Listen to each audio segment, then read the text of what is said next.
उसका चौथा बाब उसको 16वीं तानिया। मैं कुछ बातें आज कलाम में से करने की तो तालीम जो आज मैसेज के जरिए से डिलीवर होगी उसको ध्यान से सुनिए और खुदा आपको बड़ी बरकत देगा। दानियल 4 बाब उसकी 16वीं तानिया।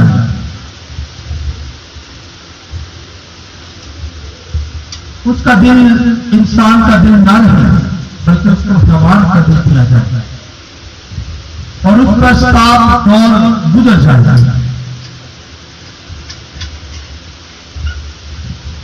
और फिर इसकी 35 आयतें लिखा और जमीन के तमाम बाशिंदे नाचीज गिने जाते हैं और वो आसमानी लश्कर और अहले जमीन के साथ जो कुछ चाहता है करता है, तो कोई नहीं जो उसका हाथ रोक सके या उससे कहे कि तू क्या करता है।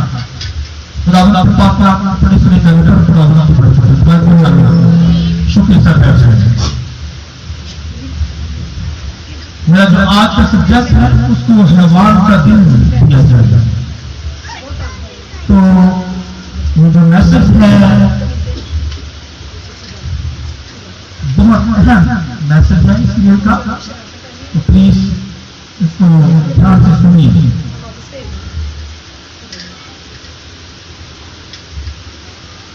उसको हैवान का दिल दिया जाता है। ये नबूकदनेस्सर के ताल्लुक से आज खुदा के कलाम में से सीखेंगे। दानियल की किताब के अंदर खुदा ने दानियल के जरिए से नबूकदनेस्सर से कलाम किया कि इसको हैवान का दिल दिया जाए, क्योंकि खुदा पोटर है, हमली पोटर बनाता है इंसानों को। और क्योंकि खुदा ने इंसान को बनाया है और घर से बनाया, अपनी शबीह पर बनाया और इंसान बेजा सवालात इंसान खुदा की जात पर उठाता है कि तूने मुझे क्यों ऐसा बनाया, तू क्यों ऐसा, तूने मुझे क्या बना डाला है, या तेरे तो हाथ नहीं, तू मुझसे मोहब्बत नहीं करता, तूने मुझे दुखों में डाल रखा है, बीमारियों के अंदर मैं मर रहा हूं, एरिया रगड़ के तकलीफ का बायस होता हूं। तो न सवाल जवाब उठाता है, बेजा सवालात खुदा के साथ कर उठाता है, ऊपर बोलता है। दुनिया के लोग तो ये सवाल उठाते ही हैं, मगर आज बिलीवर की ईमानदार यीशु के लहू से जुड़े हुए हैं, उनकी लाइफ, उनकी जिंदगी का भी स्टाइल कुछ इसी तरह का हो गया है कि वो खुदा के खिलाफ बेजा सवालात करता है कि तुझे क्या बनाना, तूने क्यों मुझे ऐसा बनाया, तेरे तो हाथ ही नहीं, या तू मुझसे मोहब्बत नहीं करता, दुखों में ज्यादा है, क्या ये सारे दुख मेरे लिए ही है, और तू कहाँ है, तू है नहीं। और आज तो दुनिया के अंदर खुदा की जात को माना ही नहीं जाता, और बनी इसराइल के दौर के अंदर भी खुदा की जात को बनी इसराइल ने छोड़ा, बुत परस्ती की और आइडल वर्शिप की गई और बुत परस्ती की गई। और जब ये सवाल खुदा की जात पर पूछना शुरू हुए, कहने लगे लोग, बनी इसराइल के लोग, कि तूने हमें बनाए इसलिए है, इसलिए हम हटकारी हट कब हटते कर रहे हैं। तो खुदा को ऐसा नहीं बनाता, खुदा ने हमें अच्छा बनाया, घर पे बनाया। खुदा की जात हमसे मोहब्बत करते हैं, इसलिए जब बेजा सवाल उठने लगे, लोग खुदा से दूर होने लगे, बुतों की परस्तिश, चांद की परस्तिश, सूरज देवताओं की परस्तिश, पापों की वर्शिप होने लगी, और लोग खुदा को छोड़कर गैर मबूदों के पीछे गैर मबूदों की वर्शिप करने लगे। तो तब खुदा ने हिस्से से कलाम किया, उसने कहा उठ कुम्हार के घर जा। कुम्हार यानी जो बर्तन बनाता है, मिट्टी के बर्तन बनाता है, तो वहां मैं किससे कलाम करूंगा। तो जब गया उस जगह पर कुम्हार के पास, तो फिर लिखा है कि वहां पर कुम्हार मिट्टी को लेता है, वो बर्तन बना रहा था मिट्टी को। तो खुदा ने कहा इसी तरह मैंने भी इंसान को बनाता हूं, जिसका कुम्हार दो तरह के बर्तन अपने घर में बनाता है, और कुम्हार के घर में दो तरह के बर्तन बनाते हैं, इज्जत का बर्तन और बेइज्जती का बर्तन।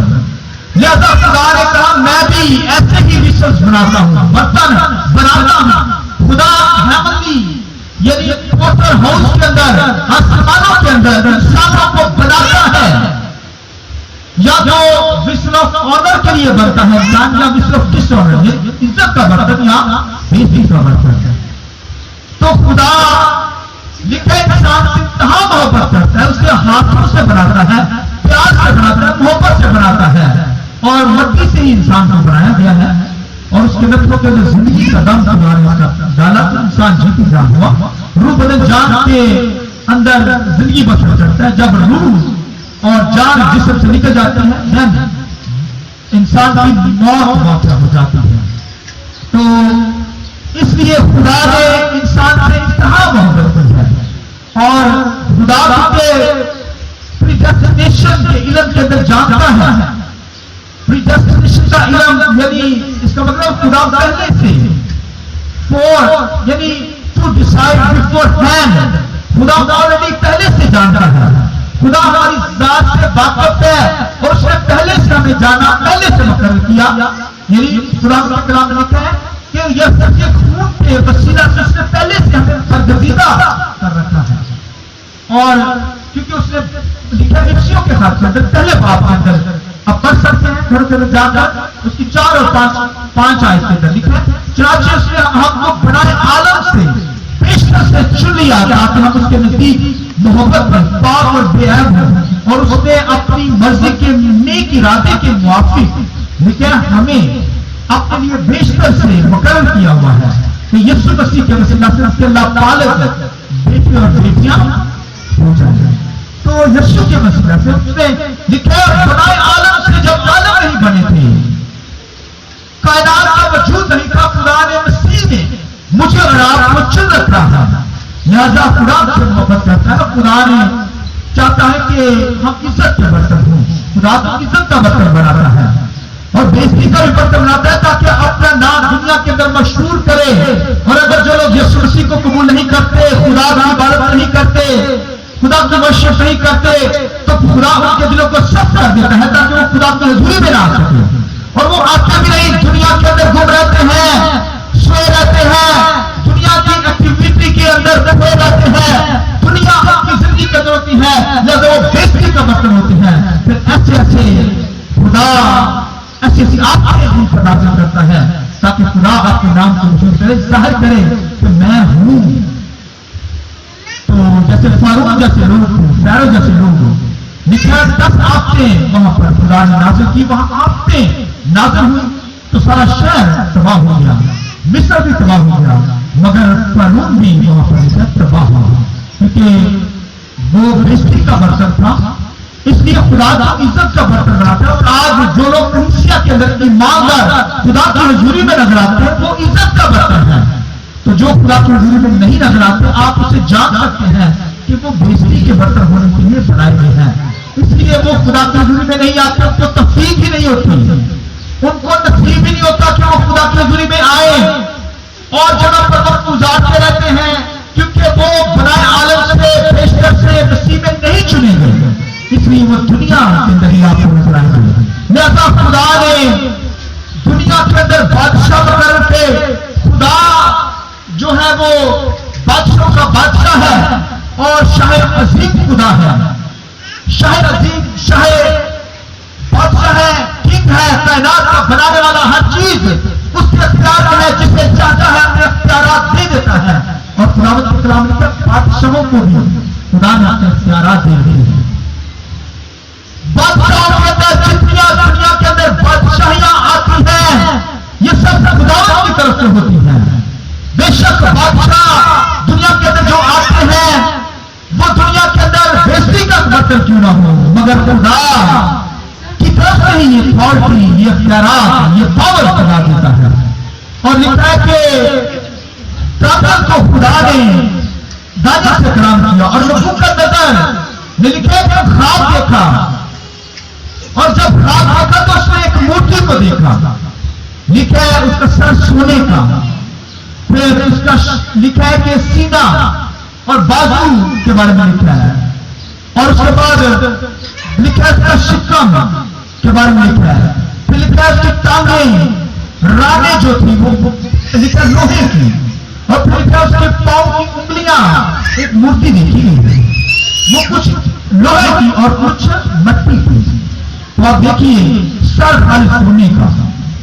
तो बाइबल के अंदर ये हुकूमतों को शो किया गया, क्योंकि उसे ख्वाब आया नबूकदनेस्सर को, तो दानियल नहीं थे उसकी तबीयत थी।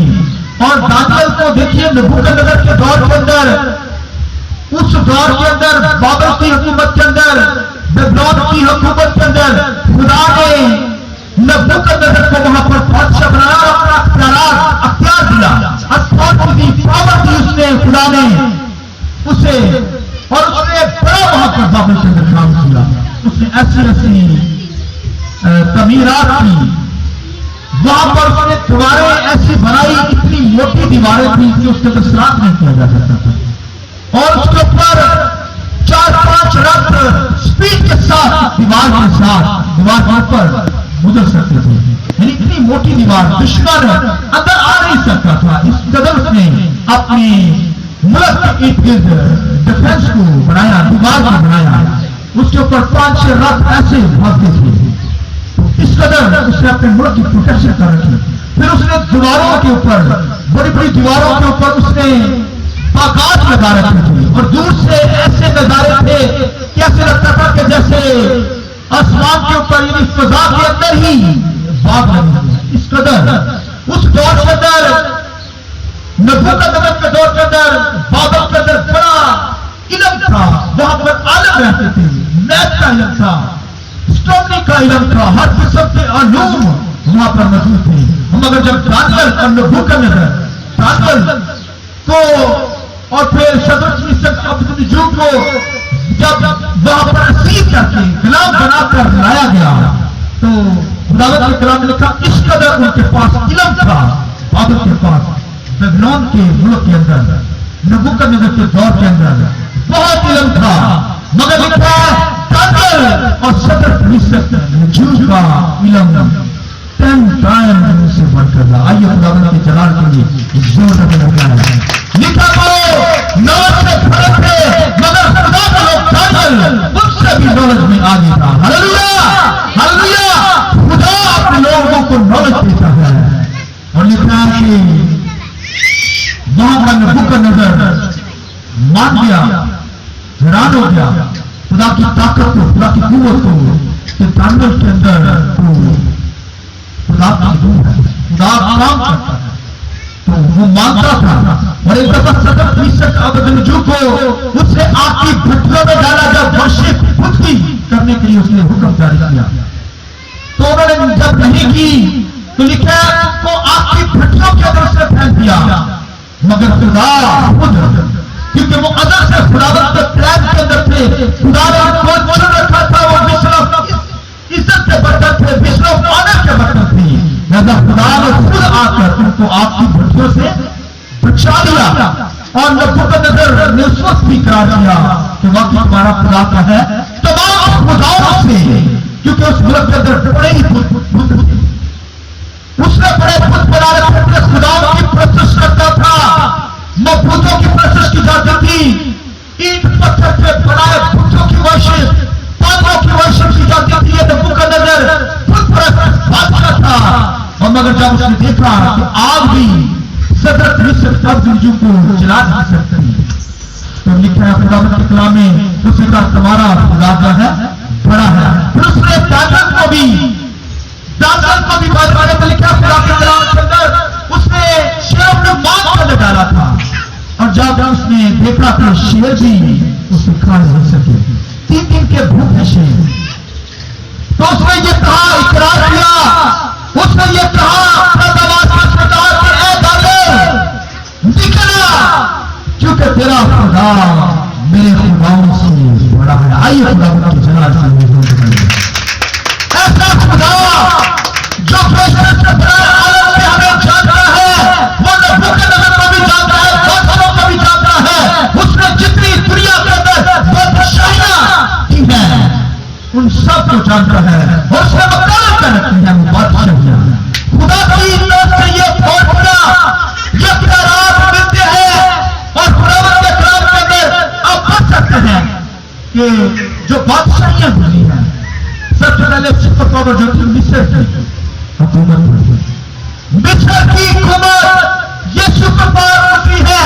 फिर अशूर की हुकूमत, फिर तीसरी बबलोन की बाबल की हुकूमत जिसका मैं जिक्र कर रहा हूं, जिसके दौर के अंदर नबूकदनेस्सर था।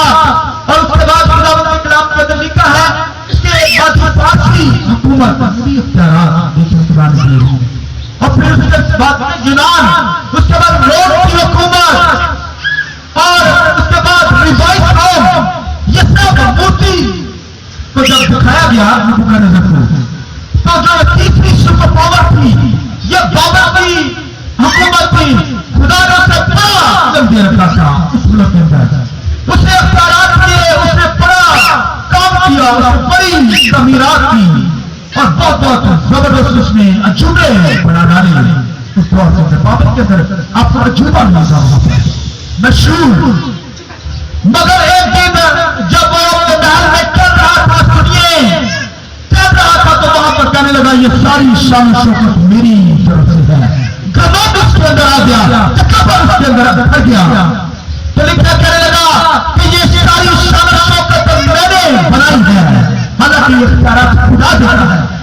अथॉरिटी इख्तियारात और सब खुदावंद शाह अजीम जो है वो देता है।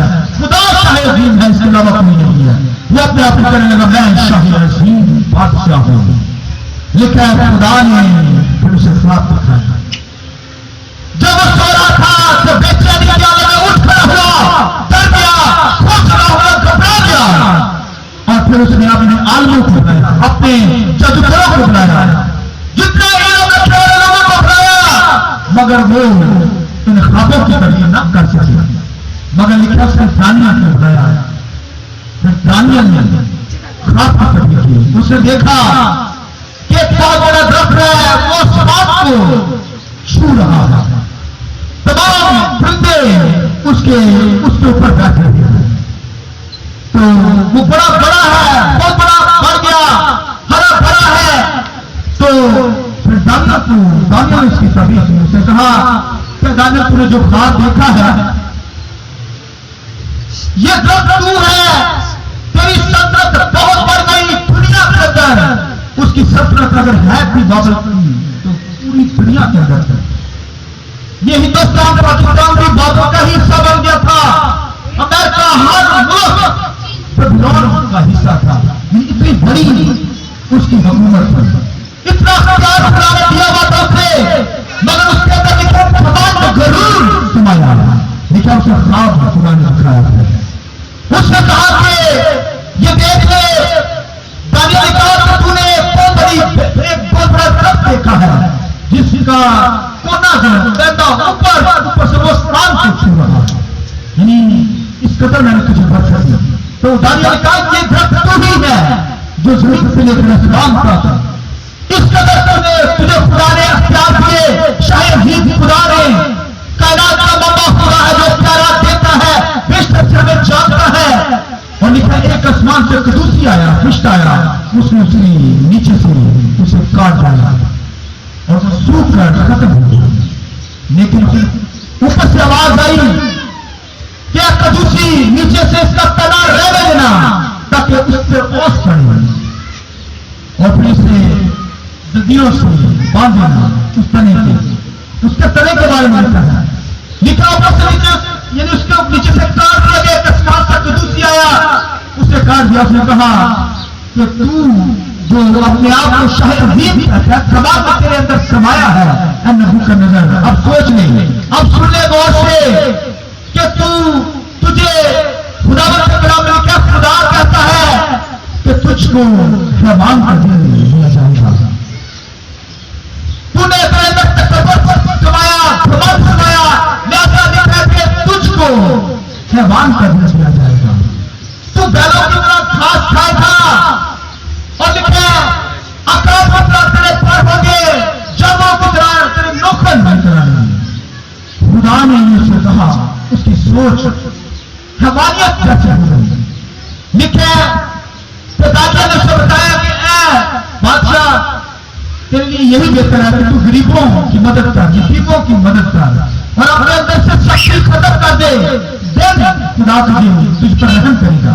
मगर लिखा है कि वो नबूकदनेस्सर साल गुजर गया, मगर वो लिखा है कि उसने गौर नहीं किया। और लिखा पूरे साल के बाद लिखा वो जब महल में कहता था तो फिर खुदा उस पर वाक़या हुआ। ये भी लिखा कि तुझे आदमियों में से धकेल कर धक्के मारकर निकाल दिया जाएगा। और लिखा 1 साल के बाद उसे आदमियों में से धक्के मारकर निकाल दिया जाएगा। भैंस की तरह घास खाने लगा, जंगलों के अंदर रहने लगा, अपना पुत्र उसके पास निकल आए, जानवरों की तरह लोग निकल आए। और आज साइंस के अंदर, दुनिया के अंदर इसे बीमारी कहा जाता है, एक बीमारी हो जाती है। सुनिए, तो इसके मैं बारे में बताऊंगा। एक बीमारी दुनिया के अंदर होती है, हैवानियत की बीमारी। इंसान हैवान बन जाता है, हैवानी नेचर उसके अंदर आ जाता है, हैवानी नेचर। जैसे आजकल बहुत सारी मूवीज बन रही हैं इस पर, और जैसे कोई भेड़ियानुमा इंसान, फिर या रिच जैसा इंसान, तो ये बीमारी होती है। और इसके तलब से कहा जाता है कि ये बीमारी होती है कि इंसान जब बीमारी होती है तो वो यानी रीछ जैसा नजर आता है या भेड़िए जैसा, और जानवर की तरह उसकी नेचर हो जाती है। तो खुदावंद के कलाम के अंदर लिखा है इसको भी जो है वो हैवानियत की नेचर हो गई, इसका दिल हैवान का दिल बना दिया गया। और लिखा ये घास खाने लगा, जानवर और फिर खराब की तरफ पर निकला, नौकर निकला और जंगलों के अंदर रहने लगा, जानवरों के अंदर रहने लगा, और इस पर ओस पड़ती थी। तो आप देखिए बेचैन, क्योंकि इसके अंदर खमांड सवार हुआ। और आप देखिए कि खुदा के अथॉरिटी देखिए, खुदा का क्या देखिए, खुदा जिसे चाहे जो मर्जी बना डाले। इसलिए बात के अंदर लिखा किसकी हिम्मत कि खुदा के सामने कहे कि तूने मुझे क्यों ऐसा बनाया। शैतान के अंदर भी लिखा घमंड नहीं समाया, हालांकि सब फरिश्तों में से मुकद्दस फरिश्ता, अजीम फरिश्ता था, लेकिन लूसीफर के अंदर भी घमंड समाया। कहने लगा मेरा तख्त भी खुदा से भी ऊपर होगा। और यहाँ नबूकदनेस्सर ने भी बात के दौर के अंदर अपने मुल्क के अंदर कहा कि ये सारी शौकत शौकत मेरी है, मैंने कायनात को बनाया, मैं ही खुदा हूं। और लूसीफर के अंदर भी यही घमंड समाया, उनके जिंदगी की तरफ फेंक दिया गया। और नबूकदनेस्सर के अंदर भी यही घमंड समाया, उनका कुरान में से जानवर का दे दिया, घास खाने लगा। लेकिन 7 साल का अरसा इस पर गुजरा। अब देखिए खुदा के हाथ में चीजें हैं, खुदा जिसे बनाए किस तरीके से बना डाले। और अगर आज भी लोग घमंड के अंदर आ जाते हैं, खुदा हैवानियत की नेचर उनको दे देती है, ऐसे आंखों से दहशत करती है। और दुनिया के बादशाह जो हैं उनकी आप नेचर देखिए, हैवानों की नेचर, जानवरों की नेचर, और उनको जानवरों से ही कुछ भी दी गई। और आप अगर देखें खुदावंद के कलाम के अंदर बादशाहों का जिक्र करें तो खुदावंद के कलाम के अंदर क्या बादशाहों के चेहरों से, आंखों से हैवानियत नजर आती है, क्योंकि नेचर उनकी दुनियादारी की होती है, घमंड हमारा होता है कि हम पता नहीं क्या चल रहा है। खुदा उनकी सोचों को बदल डालता है, उनके ख्यालों को बदल डालता है। लिहाजा भाई बहनों, खुदावंद जैसा चाहे इंसान को बना सकता है, ये खुदा के अख्तियारात है। लिहाजा खुदावंद के कलाम के अंदर लिखा है, सुनिए, अगर कोई गूंगा पैदा हुआ है तो किसने बनाया है? अगर कोई लंगड़ा पैदा हुआ है या बहरा पैदा हुआ है या अंधा पैदा हुआ तो खुदा कौन बनाता है? सुनिए, खुदा बनाता है। ये तो खुदा के हाथ के अंदर है, खुदा बनाता है। और खुदावंद के कलाम के अंदर सुनिए, खुदावंद के कलाम के अंदर लिखा मूसा, हालांकि किस कदर अजीम खुदा का बंदा था, मगर उसकी जुबान के अंदर लुकनियत थी, यानी सता के बोलता था। और जब खुदा ने कहा जा तेरे के पास, जा फरोह बादशाह के पास, मैं तुझसे कलाम करता हूं, जा तुझसे कलाम कर। तो कहने लगा मेरी तो जुबान दूसरी है खुदावंदा, मैं तो सही बोल नहीं सकता, मैं कैसे उसके सामने बोलूं? तो खुदा ने कहा तू जाकर बोल, गूंगा बहरा कौन बनाता? मैं ही बनाता हूं, मेरे पास अख्तियारात है, तू जाकर उससे कलाम कर। तो उसने फौरन कहा मेरा भाई आगे जाकर उससे बात करो। तो खुदा ने कहा जा, तेरे अंदर जो ख्वाहिश आई है ये भी ठीक है। तो खुदा से कलाम करता और मूसा अपने भाई हारून से कलाम करता, हारून जाकर बादशाह से कलाम करता। ये खुदा के प्यारा था। लेकिन जब डायरेक्ट कुलजम को क्रॉस किया गया तो लिखा मूसा की जुबान खुल गई। हालेलुया, वो सही बोलने लगा, खुदा के जलाल की यही बोलने लगा। लिखा उसकी जुबान की तरह खुल गई। और लिखा आगे जाकर जब उन्होंने पानी बनी सर में मांगा तो कड़े पानी था, लोग चलाने लगे, बनी सर के लोग शोर करने लगे। तो लिखा मूसा वहां पर सोचे समझे बोल उठा, खुदा के खिलाफ बोल उठा, सोचे समझे बेबाकी का गुनाह वहां पर उसने किया। लिखा इसलिए खुदा ने कहा बस मूसा तू अब आगे नहीं जा सकता, तू पहाड़ पर चढ़ जा और मुझके कलाम को दूर से देख ले, क्योंकि तूने बेबाकी की है, तूने खुदा के खिलाफ की बात कर दी। ये देखिए छोटी सी गलती उससे की है। हालांकि लिखा है कि उसके अंदर बड़ा हलीम शख्स था, खुदा के साथ चलने वाला था। एक लफ्ज बेबाकी कर दिया, फौरन बोल था। और अगर वो उसकी जबान ना खुलती, लुकनी दी होती तो आप सोचिए वो जब बोलता तो सोच समझ कर बोलता, आहिस्ता आहिस्ता बोलता, तो गलती के चांस ना होते। खुदा ने मूसा को बनाया ही ऐसा, वो हमने बना ही ऐसा था, मगर उसने डिजायर खुदा से कर ली तो खुदा ने मेरी जबान को ठीक कर दिया। खुदा ने ठीक कर दिया, मगर बेबाकी कर दिया, जज्बात के अंदर बोल उठा, चला उठा, तो लिखा है खुदा ने आगे उसे जाने न दिया। तो आप देखिए खुदा के कलाम के अंदर पौलुस रसूल को देखिए, पौलुस रसूल की जिंदगी पे गौर कीजिए। वो ऐसे जैसे मैं तकरीर कर रहा हूं, ये तकरीर नहीं कर सकता था, वो इस तरीके से बोल नहीं सकता था। तो आप देखिए, मगर वो लिखने में माहिर था, इसलिए उसने कलीसियों को लेटर लिखी और उसके लेटर इस कदर पावरफुल थे। वो ऐसे तकरीर नहीं कर सकता था, क्लास को पेश नहीं कर सकता था जिस तरीके से, जिस तरह से मैं कर रहा हूं। यानी खुदा उसके अंदर था, इसलिए उसने लिखा 12 खुदा से दुआ की, मगर खुदा ने उसे शफा नहीं दी। खुदा ने कहा मेरा फजल तुम्हें प्राप्त हुआ। आगे खुदा ने तुम्हारा सारी जिंदगी में ऐसा ही रहा, मगर जब कमजोरी के अंदर कहता, जब मैं कमजोर होता हूं तभी जोरावर होता हूं, मगर लिखने में माहिर था। इसलिए उसने अपनी जात के तरफ से कहा कि अबलीस का कासद आकर मुझे कांटा झुकोता है ताकि मैं गरूर खमाट के अंदर ना हूं। बड़ा इल्म था पर उसके अंदर।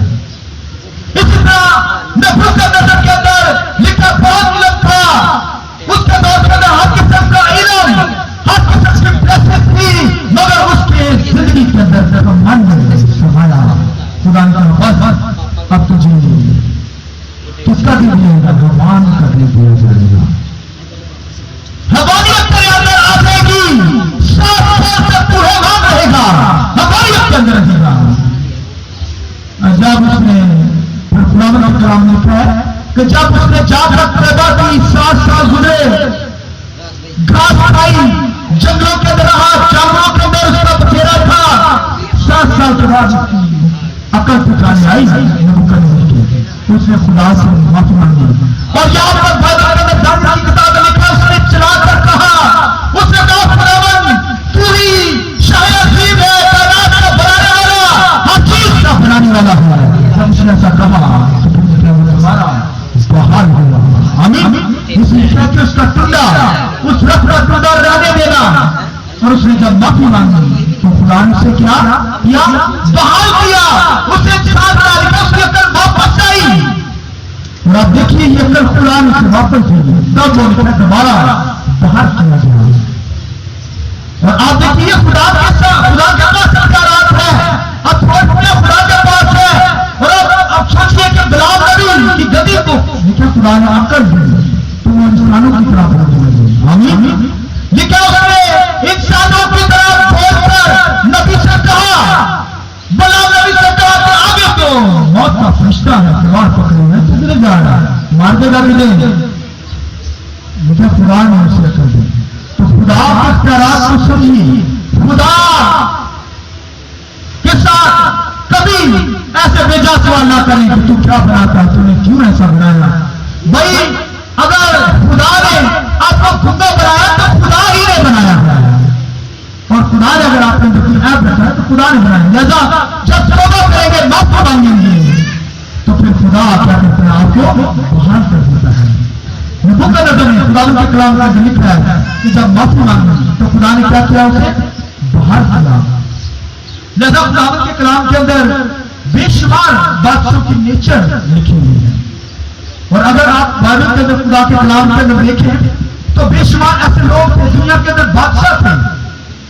और आज भी जो बादशाहियां इंसानों को दी गई है, ये सब खुदावंत की तरफ से है।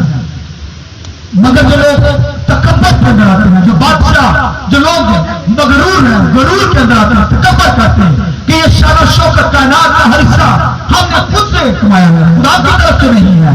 तो फिर लिखा उनकी आंखों से, उनके चेहरों से हवानियत नजर आती है।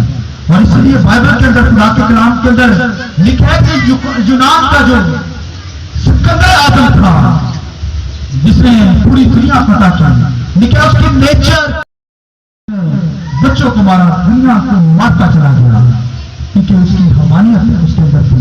खुदा से दूर था, बुत शख्स रहा। लेकिन खुदा ही इख्तियार देता है, जिसे चाहता देता है। तो अगर कोई परेशान हो जाए कि ये इख्तियार मुझे नहीं मिले, मैं तो इस लायक नहीं है, जब इस लायक होगा तो खुदा तो मेहरबान खुदा है, आपको सारी चीजें भी देगा। तो इसी तरह खुदावंत के कलाम में लिखा है हमान, फिर लिखा रोम की हुकूमत को अब दर्द क्या कहा गया, रोम को भी हैवान ही कहा गया, और उसे तो मॉन्स्टर कहा गया। उसकी नेचर को, रोम की हुकूमत को नेचर, उसकी जो मॉन्स्टर, लोहे के दांत, ऐसा जानवर जिसके लोहे के दांत, यानी उसके दौर के अंदर रोम की हुकूमत इस कदर खतरनाक हुकूमत थी। लोहे के दांत से मुराद कि उनके वेपन जो थे वो सारे के सारे लोहे के थे। और मसीह के दौर के अंदर उन्होंने लोहे के वेपन से सुपर इस्तेमाल किए। इस कदर उन्होंने मसीहों पर जुल्म किया है। और रोम की हुकूमत जो मॉन्स्टर उसकी नेचर है, इस कदर उसके दौर के अंदर वेपन थे, इस कदर हथियार थे, खतरनाक हथियार उस दौर के अंदर, लेकिन वो बहुत जुल्म करते थे। और ये हवानियत खुदा ने दे रखी है। जो लोग खुदा से दूर होते हैं, खुदा से प्यार नहीं करते, खुदा से दूर होंगे, तो फिर खुदा जो है ऐसी हवानियत, खतरनाक नेचर इंसान को दे जाता है।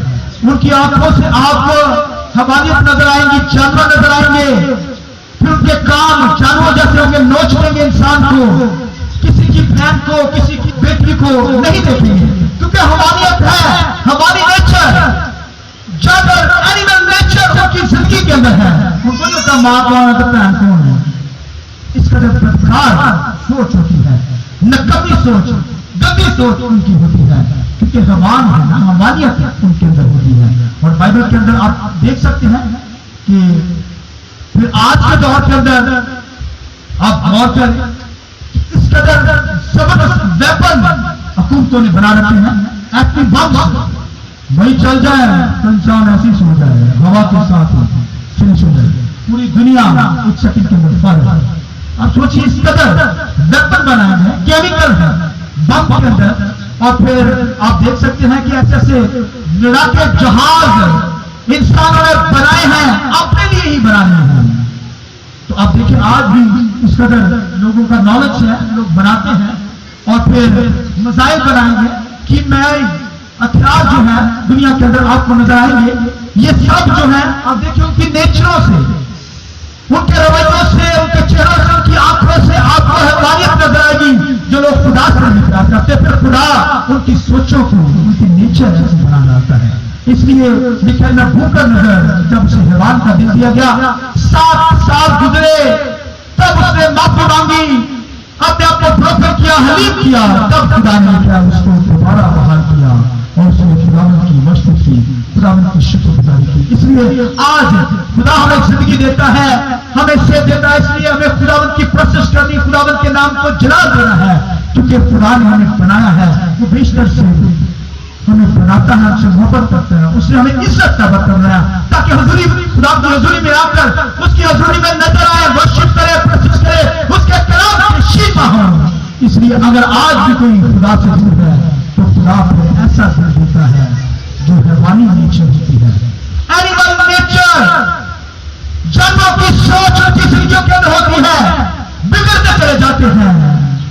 फैला के एक बर्तन हाथ में बनाता बनाता बिगड़ गया, वो बिगड़ती जाता है। मगर जब माफी मांगेंगे, अपने आप को लीड करेंगे, फॉलो करेंगे, नबूकदनेस्सर की तरह, तो खुदा दोबारा से भाग कर देगा। आइए अपने सर को झुकाइए।